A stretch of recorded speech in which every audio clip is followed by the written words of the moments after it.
नमस्कार, मैं डॉक्टर आनंद जयंत काले, कंसल्टेंट प्लास्टिक सर्जन और डायरेक्टर लेक सिटी हॉस्पिटल, फिर एक नए वीडियो के साथ आपके सामने उपस्थित हूँ। आज हम बात करेंगे सर्जिकल वुंड मैनेजमेंट उन पेशेंट्स में जिनमें ऑपरेशन करने के बाद वो टाँके खुल गए हैं या वो घाव नहीं भर रहा है, जिसको हम कहते हैं सर्जिकल वुंड ब्रेकडाउन। तो सर्जिकल जो वुंड्स होते हैं, जैसे हमने कोई ऑपरेशन किया, अपेंडिक्स का ऑपरेशन हुआ, कोलेसिस्टेक्टमी हुआ, हर्निया का ऑपरेशन हुआ, या बहुत प्रकार के जो ऑपरेशंस होते हैं उनमें जहाँ पे स्टिचेस लगाए जाते हैं वो घाव कभी कभी खुल जाते हैं। तो अगर वो पेट के ऊपर है तो अलग अलग लेवल ऑफ ब्रेकडाउन होता है। कभी कभी सिर्फ स्किन ओपन हो जाती है, कभी कभी हमने जो नीचे का फेशिया रिपेयर किया होता है या फिर जो मांसपेशी को रिपेयर किया होता है वो सब खुल जाता है।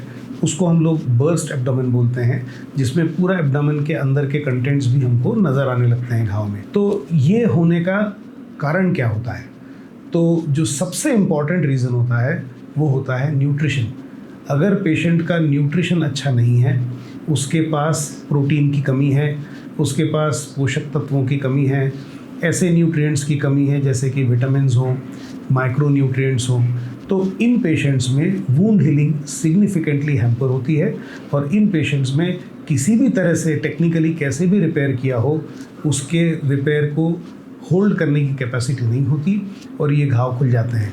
अब इसके कारण बहुत सारे हो सकते हैं। वो प्राइमरी डिजीज़ ही ऐसा हो जिसकी वजह से न्यूट्रिशनल डिप्लीशन हो गया हो पेशेंट का, या फिर उसमें बेसिकली पोषक तत्वों की कमी हो। दूसरा रीज़न ये हो सकता है कि कोई ऐसी बीमारी हो सकती है जिससे इम्यूनिटी कॉम्प्रोमाइज़ हो, मतलब रोग प्रतिकार क्षमता जो होती है व्यक्ति की वो कम हो, जिसमें बहुत कॉमन ऐसे प्रॉब्लम्स होते हैं जैसे कि HIV इन्फेस्टेड पेशेंट हो, एड्स कॉम्प्लेक्स हो उसको, या फिर पेशेंट को डायबिटीज़ हो।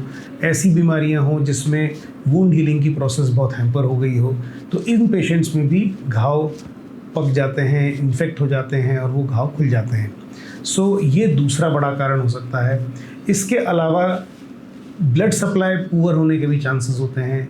कई पेशेंट्स में ब्लड प्रेशर जो है वो मेंटेन नहीं हो पाता, उसकी वजह से भी उस जगह पे ब्लड सप्लाई पुअर पहुंचती है।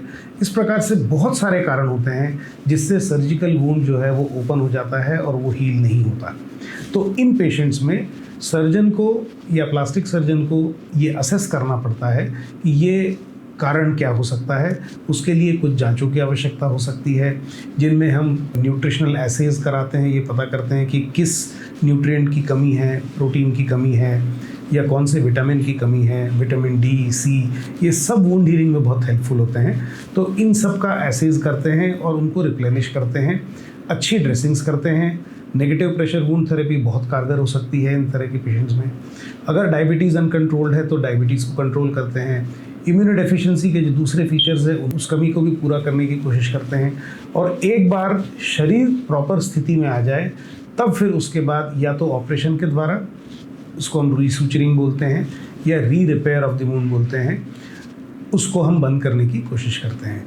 सो सर्जिकल वुंड मैनेजमेंट अपने आप में एक बहुत गंभीर विषय है, क्योंकि ऐसे बहुत सारे पेशेंट्स होते हैं जिनकी शरीर की कैपेसिटी नहीं होती घावों को भरने की, और उसकी वजह से उनको सर्जिकल जो रिपेयर्स होते हैं उनके खुलने का डर रहता है, जिसको हम लोग सर्जिकल डेहिशंस बोलते हैं। सो इस बार मैंने जिस टॉपिक के बारे में बात की, ये भी एक प्रकार से न भरने वाले घावों की श्रेणी में आता है। सर्जिकल वुंड डेहिशंस, या ऑपरेशन में हम जो कॉमन आदमी के मुंह से कई बार सुनते हैं, टाँके पक गए या टाँके खुल गए या टाँके पकड़ा नहीं, ये सब इनके अंदर आते हैं। इनके लिए प्लास्टिक सर्जन्स का रोल बहुत इम्पॉर्टेंट हो जाता है। अगली बार फिर एक नए वीडियो के साथ आपके सामने उपस्थित होगा। नमस्कार।